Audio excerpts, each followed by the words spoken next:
Hey there berries, welcome to another support guide, this time featuring Lulu.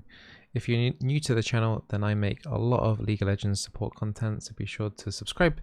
And this time we're covering guides for all the support champions for the season, which I've done also for the previous season, so be sure to subscribe if you care about learning any of the League of Legends champions that are coming out or have come out during season 13 and before. Today, as mentioned, we're going to be talking about Lulu. Now Lulu is an enchanter support and she is pretty good with hyper carries like Vayne and Kog'Maw. Very good also if you are duo, so if you're playing with a friend that is also playing AD carry, great use of teamwork can get the full use out of Lulu's kit.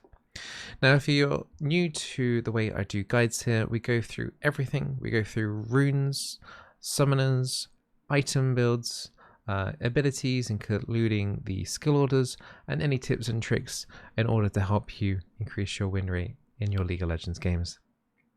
Now, I'm going to be keeping everything pretty basic and then going into more advanced things later on into the guide, so you are able to use those timestamps at the bottom if you wish to skip to different things. But if you want to understand my theory for everything, then I do recommend that you listen to as much of it as possible. So on the screen, we've got the standard summon airy runes. There is a slight variation that I will showcase if you are having issues with mana, but I would like you to start off with these runes with the summon airy, mana flow band, transcendence into gathering storm. There's a bit of a mistake sometimes that people take scorch, unless for some reason you have an ultra kill lane where you're playing like with a Draven or a Samira, an AD carry that's looking to get kills very early on into the laning phase. I would highly recommend you stick with gathering storm. If you're not sure, just copy these. Gathering storm is the ideal one. Now resolve makes it so that your shields are basically stronger, and also the bone plating helps give you some protection against damage, particularly burst damage. So it helps alleviate the fact that you are slightly squishy, even though you do have a couple of tools to get out of some sticky situations. But this is the best overall rune layout, including those stat runes at the bottom, the 2 adaptive force into the armor. If you find you are having issues with mana, so you're having to shield your AD carry a lot and you feel like you're potentially over shielding and that resolve tree isn't doing it for you, you can opt into inspiration secondaries, take the biscuits, and take cosmic insight. Pretty standard overall rune set for a lot of enchanters, both this version of summon airy with the inspiration and with the resolve tree. With other enchanters like, for example, Soraka often takes something that looks very similar to this. You can't really go wrong if you do copy this rune build, so I do recommend that you use this particularly for your first few games of understanding how to play Lulu. Now we're going to go into a practice tool, and in that practice tool we are going to be looking at everything else, like the items and the ability skill orders and stuff like that. So let's lock in Lulu. In terms of summoners, when you're playing Lulu, you have a vast option of what you want to do. You have heal, exhaust, or ignite plus flash. So with the ignite, you're looking for kill pressure early on. So like earlier we were talking about playing with a Draven or a Samira, you can go ignite. Heal, if your AD carry isn't running heal, they're running a different summoner, then I would recommend you go heal. If your AD carry is running heal, then I would recommend exhaust. So if you don't know, either run heal or exhaust if you don't understand it. Like if your lane has kill pressure or not, either heal or the exhaust is really good options. So heal, when you're pressing that button, it heals both you and one target that is lowest HP nearest you, unless you specifically mouse over a different allied champion. Exhaust is a point and click where you are reducing that target's movement speed and reducing the damage they dealt by 35% for 3 seconds. So it's a good way to reduce pressure onto your lane partner, your AD carry, if someone is piling on top of them. I personally like taking the heal because it works with that revitalize, increasing the healing that you're doing with the actual summoner heal, and also it gives you and your allied opponent, or your allied champion, your AD carry movement speed. So just going to go into the practice tool. The first thing that we're going to talk about when we get into game is we're going to be talking about the items. Now, if you're familiar with playing enchanters already, you're probably familiar with what the items are likely to be with Lulu. The good thing about learning one enchanter is that a lot of the other enchanters are likely to take the same items as well. So there's a lot of cross element there with all the other enchanters, not just like with Lulu and with Soraka and Nami, and Milio and some other enchanters there too. So let's give ourselves some gold so we can buy some items. And we are going to also turn off minions so they don't get in our way. Right, so when you're first starting out of the game, Spell Thief's Edge is what you're going to want to take. Definitely not a Relic Shield. Lulu utilizes Spell Thief's Edge insanely well. I will explain that a little bit later on in the advanced section, but Spell Thief's Edge is really, really easy to get off on Lulu. If you don't understand how Spell Thief's Edge works, every time you deal damage to an enemy champion, you generate gold stacks. Once you get to 500 gold, you'll be able to get ward charges from this item. So once you, say for example, my Spell Thief's Edge is on number 1 right now. Once I hit 500 gold, once that first part of that quest is complete, when I next go back to the fountain, this will have 3 ward charges that I can put down, and whenever I come back to the fountain, those ward charges will come back. Once I fully complete this item with 1000 gold, I will then have 4 ward charges on this item, but then the gold generation part of like when you're harassing enemy to get plus 20 gold would no longer occur. So you do get a lot of extra gold from picking up Spell Thieves, but at some point it will end. But Lulu's really, really great at proccing it. Next, in terms of items, you have the option between Moonstone Renewer and Shurelier's. Now, for Lulu specifically, Shurelier's is pretty much best in like 95% of cases. So I'm just going to say just buy Shurelier's every single game. Yeah, don't worry about Moonstone. It used to be, when it first got released, Moonstone was really, really good. It's now, basically these items are kind of fairly on par. Maybe Shurelier's is probably slightly better in the majority of situations, apart from like some champions. But Shurelier's overall is a very good option on Lulu. You can't really go wrong with going Shurelier's. Now, if you don't understand how Shurelier's works, Shurelier's, whenever you buff an ally, so empowering or protecting an ally, so in our case shielding an ally for example, will give them movement speed, and then also you will get movement speed for buffing an ally. Short little bit of movement speed, but also you have an active, so when you press the number associated to the item, so in my case it's number 2, you can see this massive blue circle around me. Any allies in this circle, including minions, will get movement speed bonus of plus 30% for 4 seconds. So it's a pretty good utility tool. Also, fun fact, it's kind of funny, your picks also gets the movement speed. We'll talk about later, but it's just kind of funny, just if you know, you know.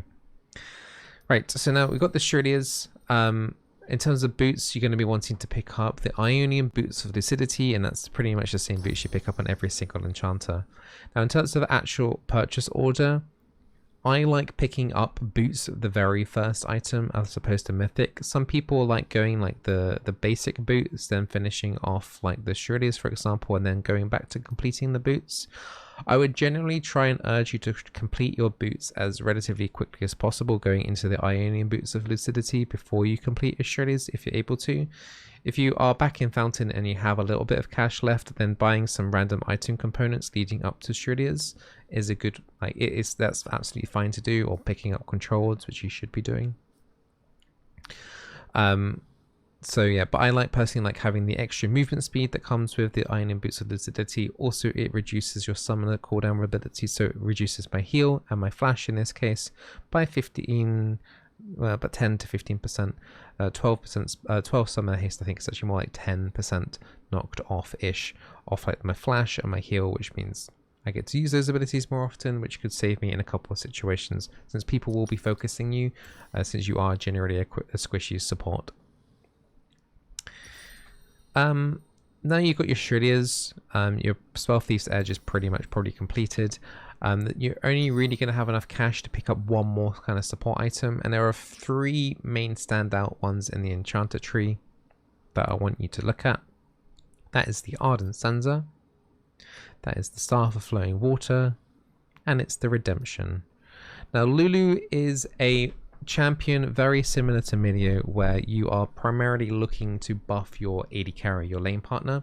She has things in her kit that enhance your allies' attack speed, and movement speed, and Ardent Sensor also increases your allies' attack speed. So you're incorporating more attack speed onto those hyper carry AD carries like the Vayne, like the Cogmore, who love auto-hitting champions as much as possible. So generally a natural fit for Lulu is Ardent Sensor is your #1 priority. If for whatever reason you're playing Lulu with not a hyper carry, and say your mid laner is doing particularly well, then going into something like a Staff of Flowing Water is a perfectly fine and reasonable option to go into. However, if I personally wasn't going to able to go in for an Ardent Sensor for whatever reason, which I would consider a disaster, I would then opt into the Redemption. So going back to the Staff of Flowing Water, if you heal or shield an ally, you're going to be getting ability power, but also that target's also going to get ability power, plus both you and the ally are going to get 20 ability haste for 4 seconds. So it's pretty nice on a lot of mid laners. They both like ability power and haste, 2 really important stats. So will you. You like the ability power and the haste as well. So you can't really go too wrong with the item in terms of if you have AP users on your team that are doing quite well, you can enhance their damage. If you just generically just don't know, and you're pretty confident in the fact that you don't need an Ardent Sensor for whatever reason, then Redemption is probably the best generic option that you can go into. Redemption, you can use this while you're dead, so if you are dead and this item is ready, you're able to use it. It's another item active, similar to the Shuriliers, where you have to choose somewhere on the map. You see that the range on the mini-map is quite far away from where I am, able to use it. You put it down, it will heal any allied champions inside that circle. It will also do 10% true damage to max health true damage to any enemy champions inside of that circle. So it's a tiny bit of extra damage, it's a tiny bit of extra healing for your team, and it's a good way to top up your health when you need to in some certain fights. So it's just a very nice generic option item.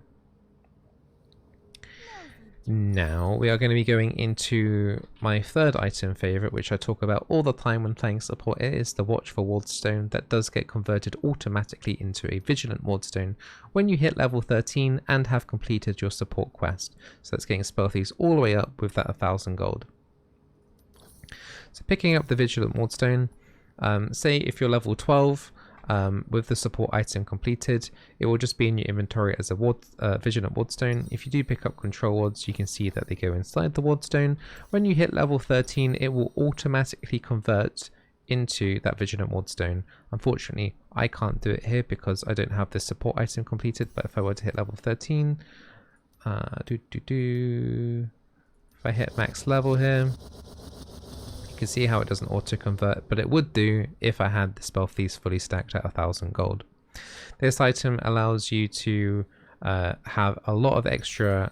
Let's have a look at it at this window because it gives you all the stats. So 15 ability haste, 150 health.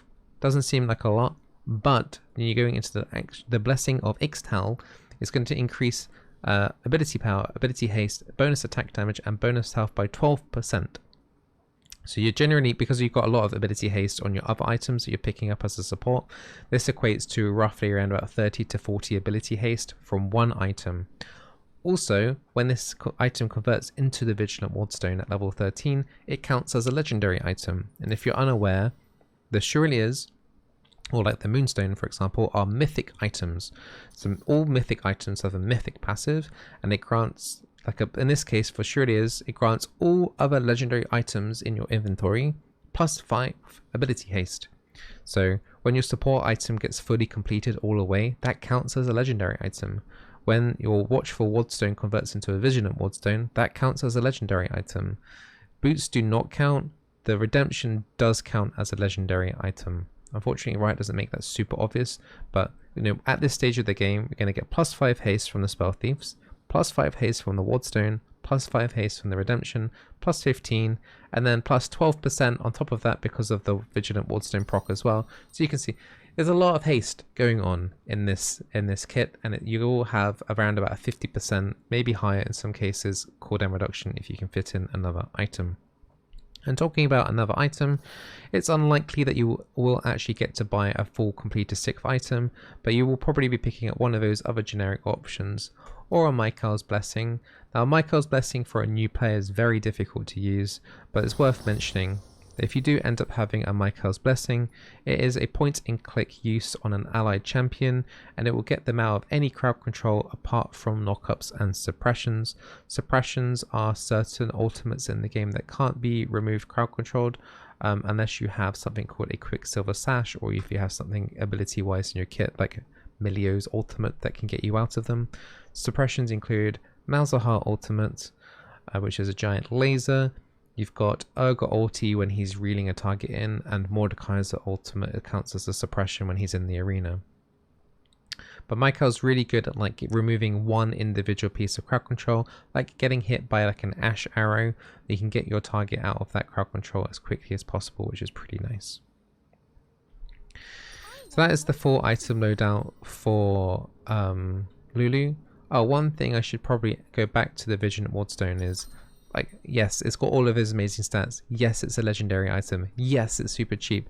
But also it will allow you to put down 4 stealth wards in total on the map, up from the baseline of 3. Because standard, you can only put 3 stealth wards on the map before they start.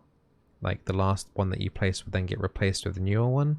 So you can get for 4 stealth wards on the map. Plus you can also put an additional control ward on the map as well, going from 1 to 2. So you get a massive amount of vision power from this wardstone.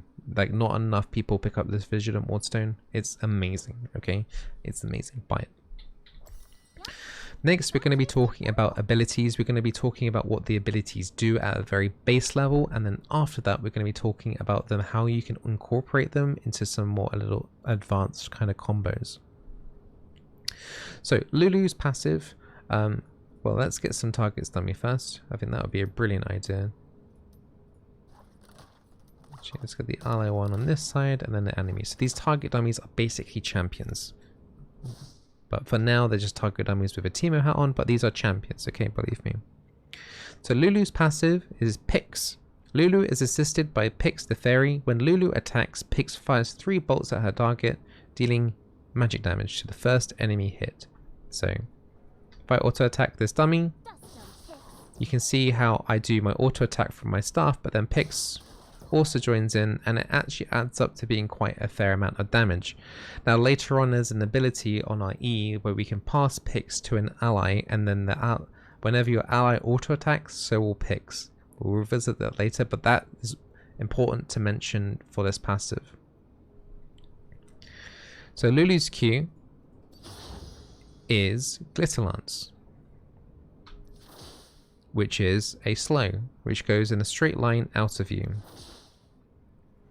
Also, the Glitterlance comes out of Pix.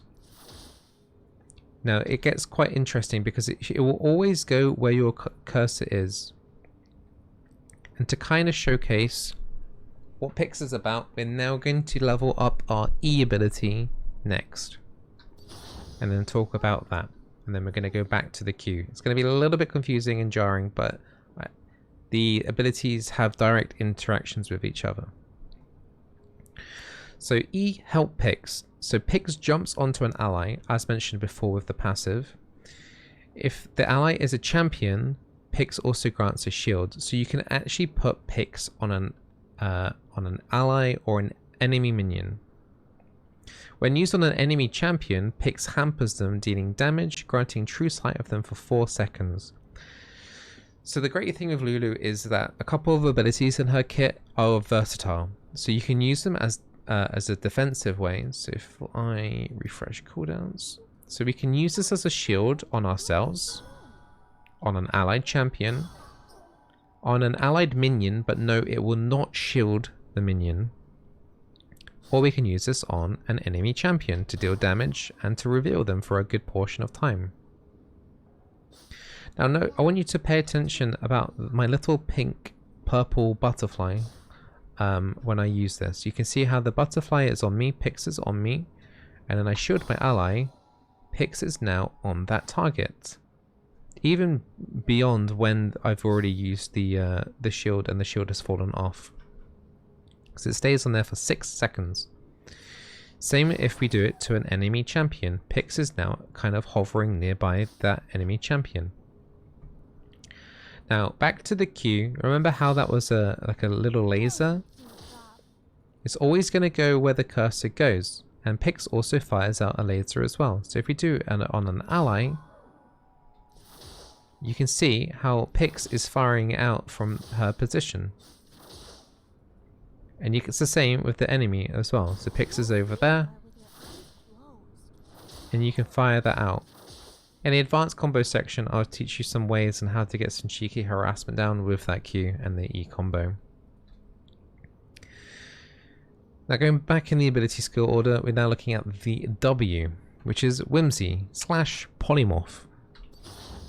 So Whimsy, if used on an ally, grants a target movement speed and attack speed for 3 seconds. When used on an enemy, it polymorphs them for 1.2 seconds. Polymorph enemies are silenced, disarmed, and slowed by 60%, which is pretty key to mention because it doesn't tell you that unless you hold shift and get the expanded tooltip. So they're silenced, they're disarmed, and they're slowed. So what that basically means is they have no way of getting out of the polymorph. So that's fun. So on an allied champion, you're going to want to do it on a hyper carry in order to speed them up and let them do more damage. When you use your shield on an ally and then do your W, they're going to have picks, and which means also that their auto attacks are going to be faster because of your W, which means more picks auto attacks coming from your passive. So remember how I was mentioning about how when I auto attack with picks on me, I'm doing those extra bolts? That happens with your ally. Now, because of the versatility of Lulu, we can have the option to buff our ally up in order for them to do more damage or maybe get away from a situation. Or we can heavily crowd control one target. So we turn this target dummy into a little squirrel. Now with 1 point, the duration is quite small, but it is particularly powerful in a lot of situations to catch the enemy out. This goes from 1.2 seconds to 2 seconds later on, which is an incredibly long time. Especially once you pick up the extra cooldown reduction and stuff, this ability ends up going down to around about like an 8-second cooldown, pretty standard in a game, which is very, very low. So you'll be able to, in theory, crowd control a target like 20-25% of the time in a specific team fight. But because of like, you know, the other things in your kit, like your Q, Glitter Lance is also damaging and slowing a target. So you're going to be able to create a lot of chasing. You can then polymorph, they're slowed from the polymorph, when they come out you can then still slow them. So you can do some like CC layering there as well. Finally, we're going to be talking about Lulu's ultimate, which is Wild Growth. Lulu enlarges an ally, knocking up surrounding enemies. The enlarged ally gains maximum health, slows surrounding enemies for 7 seconds. So we can use this on this target dummy. So as you can see, it makes that target bigger, which does have the downside of that they are easier hit by skill shots. So you are enlarging this target, but it does mean that skill shots are more likely to be able to hit them. But you also can use this ability on yourself. It doesn't have to be on just one with your allied champion friends. You can use this on yourself as a self cast, like Alt plus R, to protect yourself. And I'll talk about some little advanced things that you can do using this ability on yourself in order to change the tide of some fights. Essentially this heals an ally as well. So for example, say if this target dummy was on 1 HP and then I ult them, it says in this tooltip it gives them 308 max HP, but once like the effect comes off, they'll be on 309 HP after the effect if they were to have taken like no damage during the effect. So it is kind of technically a heal as well, even though it doesn't say that in the actual tip. And then obviously you've got that slow aura around you, which is really nice in terms of helping your, say if you're doing your AD carry, it's just giving them extra ways of peeling away like assassins jumping onto them. So generally her kit is slightly more complicated in a way to use than other of the enchanters like Sona or Jenna, for example, just because you've got double uses on your E and your W. So really in a way Lulu kind of has like 6 abilities plus a kind of weird skill shot. but I would say overall her abilities are, a lot of them are point and click. So yeah, you have some decision making in terms of skills, but actually using the skills is generally pretty easy. We're going to talk about the ability skill order next, and then we are going to talk about how we can incorporate those abilities into laning phase and doing some little tricks here and there. So the first ability that you want to take in lane, up to 3 points, is your E. So level 1, you're going to be taking E, and then Q, and then W. So you have 1 point in E, 1 point in Q, and 1 point in W. So it'd be E, Q, W. E for the initial shield usually. You can actually do some decent damage with harassment with your E, but you know, it's a very versatile tool that you can use in lane that does a fair amount of damage and does a fair amount of healing. Q is really good, particularly if you're going to get gank level 2, helps slow the enemy. If for whatever reason you feel like, say you're playing with a Cogmore and they're looking really aggressive, you could maybe do like W level 2 in order to shield and then double your AD carry straight away to speed them into a fight as quickly as possible to utilize as much damage very, very early on. That can be very powerful. But generally in the majority of the games you're doing E then Q and then helping to, you know, poke and harass and sustain. The reason why we're only going to be putting like about 2 to 3 points in E is because we want to get our W maxed first. And that is because, as we mentioned before, polymorph duration goes up, and that is incredible. Also, the whimsy, when you're using on an ally, it goes up from 3 seconds to 4 seconds. So you've got increased duration on polymorph, or the whimsy, depending on which you want. And Lulu, by far, her most powerful tool is her W. There are some cases where her W is just game-changing. I'll talk about it a little bit more in a second. So generally it's about 3 points in E, so that will see you before you hit level 6. Then obviously then you're hitting level 6 to take your ultimate, and then you're wanting to max your W first, then finish off the rest of the points on your E, just because we need to get that W done for the mid game. Then, you know, you're Q and taking R whenever you can. So 3 points in E, max W, finish maxing your E, max your the leftover abilities. The reason also we don't max the W straight away is because, particularly the whimsy, it's a multiplier effect. So if you can think about like your AD carry only having like one item and then giving them more attack speed for that one item they have in their inventory, it's not going to be as big of a power spike as if they've already got 2, 3 items on them and then receiving that burst of attack speed. So it's better that they're receiving the shield. Generally also, you know, staying alive longer as opposed to having just maybe getting off like 1 potential auto attack, was when if they got more items it will lead to more like 2 to 3 auto attacks. So it's much more of a game, it's just a multiplier effect. So the stronger the AD carry is, the stronger that whimsy ends up being for your AD carry. Also, if your AD carry hasn't quite got to that strength yet, polymorph also in that mid game is really, really good against assassins, particularly champions that like to dash in. So assassins is like the classic example, like assassin jumping onto your AD carry.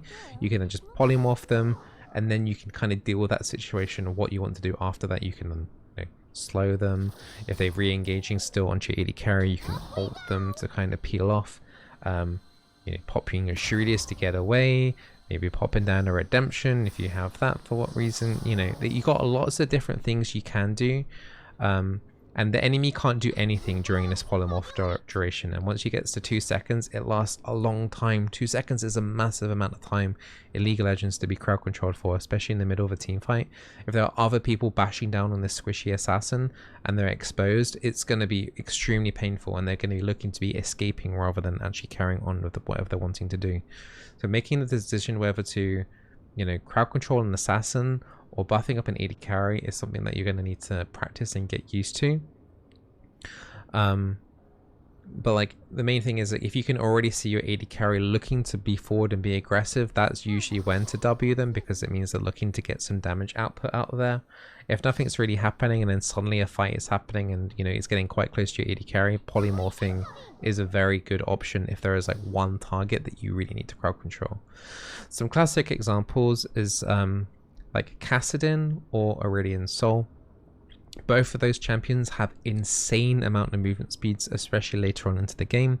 Like Kassadin's Rift Walk is basically got a damaging flash every 3 seconds, but if he's polymorphed after he's Rift Walked, he can't do anything, and he's going to be panicking like crazy, and that's a prime opportunity, not only because he's polymorphed, but because other people on your team probably have other crowd control effects to layer on top of that to make it really difficult for a champion like that to then be able to actually escape the fight.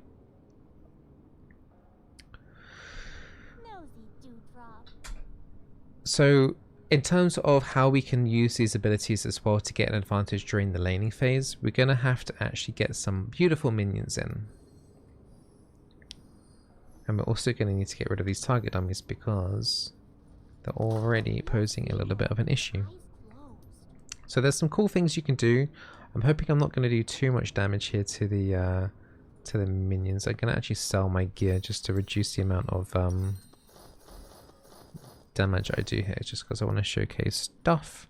So in the laning phase, if you're looking for like those mana flow band stacks and you just want to do some general harassment and maybe you need some extra golds, you can have like, you can E your minion like that. You can see how Pix has moved over, and then you can Q over to harass the enemy champions in order to generate golds.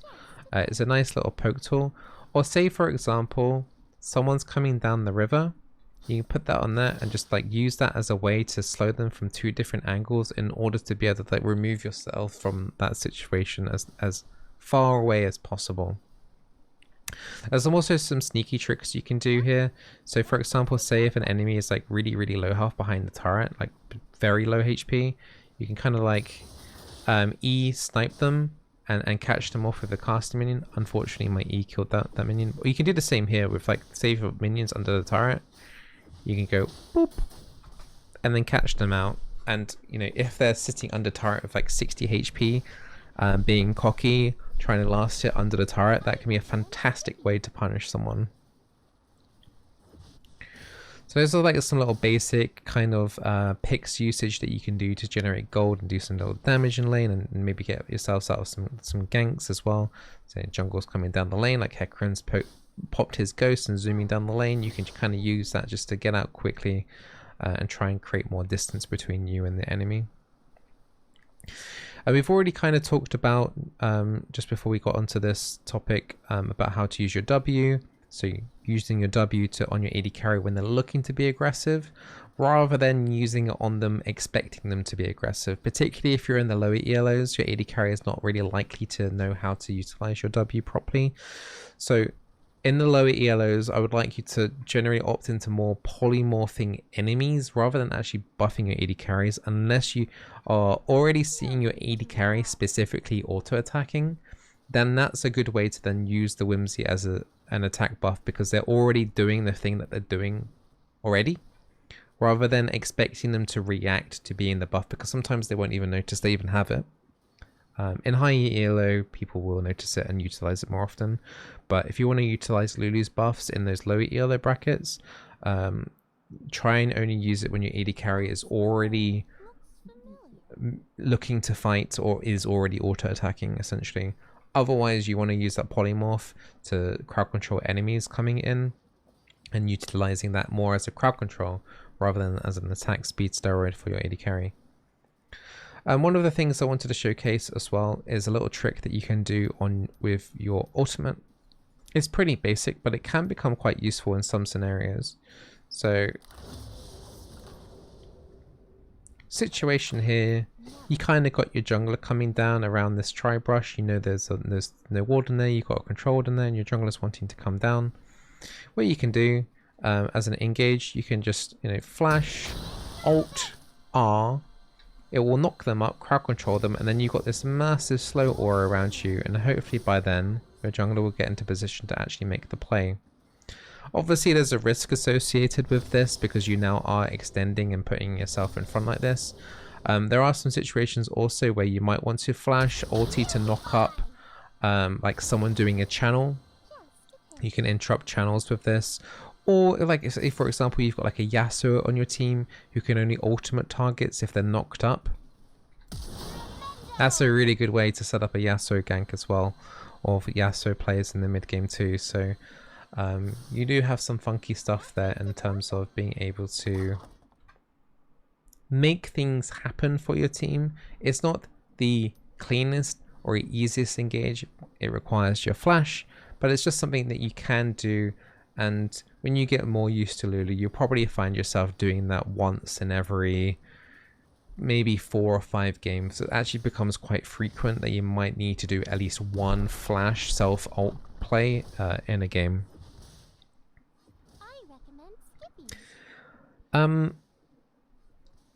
One other thing as well, which I said I was going to mention at the start of the item section, is that Lulu is pretty unique in terms of how she generates gold in lane. So if I teleport back to base and pick up my spell thieves that I sold, if I can find the teleport button, there we go. So if we pick up our spell thieves again, and we head out into lane, and then we spawn an enemy champion and an ally champion. So because it happens with some other champions that have damaging passives as well, like Milio is the same as well. So because we are auto attacking this champion, we're doing auto attack damage. So that will give us plus 20 gold. But Pix, for some reason, also counts as a separate ability. And Pix is doing her own separate damage instance as well. So if these bolts hit the champion, you will get plus 20 gold for Pix also hitting the champion. So you see plus, hopefully you were able to see it, but there was 2 plus 20 gold symbols above the head there for just doing that one auto attack. One thing also I would like to mention is that these Pix bolts can be blocked. I didn't want to mention it earlier. I don't want to overwhelm people in terms of what Pix actually does, but the actual mechanic of it is that it will hit anything going up to that target. So say for example this target dummy in front of me was a minion and that was a champion behind them. I would only generate 20 gold in this situation because the minion here at the front would be blocking those Pix bolts, so I'd only get 20 gold for hitting that. So generally when you're auto attacking on Lulu enemy champions, you're doing it generally from this kind of like brush line or the sides, just so that you're hitting around the minions, and also then you're doing more damage as well to the enemy champion. She's very, very good at those auto attack trades, and because you can do the self cast, like so Alt plus E, shielding yourself as well, just blocking any damage coming in, her auto attacks trades are very, very, very good early on. It's probably the best DPS that you can get from auto attacks from any enchanter. Like generally, like Sona has power cords, which is like a nice little burst, but the constant rampant damage of Pix overwhelms that essentially, and it doesn't cost mana. So Lulu has extremely good damage with those auto attacks. Her range isn't fantastic, it's still okay to work with, but you will be wanting to auto attack like this as much as possible during the laning phase, within reason. Obviously you don't want to get caught out and die doing it, but it's a nice amount of damage. Say for example you're up against like a Thresh or a Blitzcrank and they've just missed their hook. That's prime time to go in, land some auto attacks, be annoying for about, I don't know, 8 seconds or so, and then reposition and be ready to like dodge the next Blitzcrank hook or whatever. If in a situation, in that kind of engaged situation, you're up against like a Blitzcrank or a Thresh or a Nautilus or a Leona, and it's going to be a little bit difficult to envisage, but imagine this target here that I've just hit is the tank engaged, like the Leona, for example. She's just dove in onto your target dummy, your AD carry, okay? And you're in a situation that looks a little bit like this, where the enemy tank is on your AD carry, and the enemy AD carry is at the back looking to engage. In this situation, it is always best to polymorph the AD carry. Why, Bizzleberry? Well, because this tank has already used pretty much all of their abilities at once on this AD carry to do the stun. So for example, if it's Leona, she's E'd in to dash in, then she's Q'd to stun this AD carry, and then after that she's done W. After that she does nothing, absolutely nothing. The only way that this target is going to take more damage is follow-up damage from an AD carry. So you always want to look at crowd controlling the AD carry to stop the follow-up damage, to then allow your AD carry to get away. So always, if the tank, even if they're engaging onto you, you always want to look to polymorph the AD carry, use whatever you can to get, to get back into a better situation, and then evaluate from then on whether or not you can, dish back some damage back with your AD carry, or look to get into a better, safer position. Also, with things like the knock-up, you can do interrupts in like dashes. So say for example in this Leona situation, this Leona has dashed on to your AD carry. Mid-dash, as she's flying in, if you actually ult your AD carry, it will kind of interrupt that dash and then put her away where she's not near enough your AD carry to actually stun them. So if you're quick, you can actually use your ultimate to disengage from those kind of dashes to create distance away from that kind of thing. So if you have your ultimate available to you, you're probably looking to use it for like those kind of situations to prevent your AD carry being jumped, as opposed to using it once they've already been jumped, if that makes sense.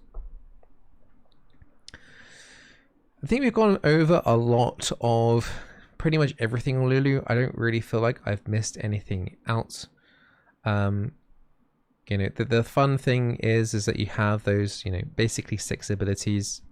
You have a little bit of fun, practicing how to use your Q, the picks on different targets, including on minions. But yeah, she's a lot of fun to play, and really, she does feel really, really rewarding when you get those polymorphs off, and make the right decisions to go, yes, I made the right decision to polymorph that target, rather than just generically buffing up my AD carry with the W. But I hope you guys enjoyed this support guide. I think that's everything covered for Lulu. I do have other guides for other support champions on the YouTube channel, so be sure to subscribe if you're interested in learning how to play some of the other supports. On the channel, I believe we've already got champions like Milio and Lux and Thrash and Janna, so there's a lot there that can be found to help you out. The playlist will be in the channel description down below, or annotationed at the end of this video.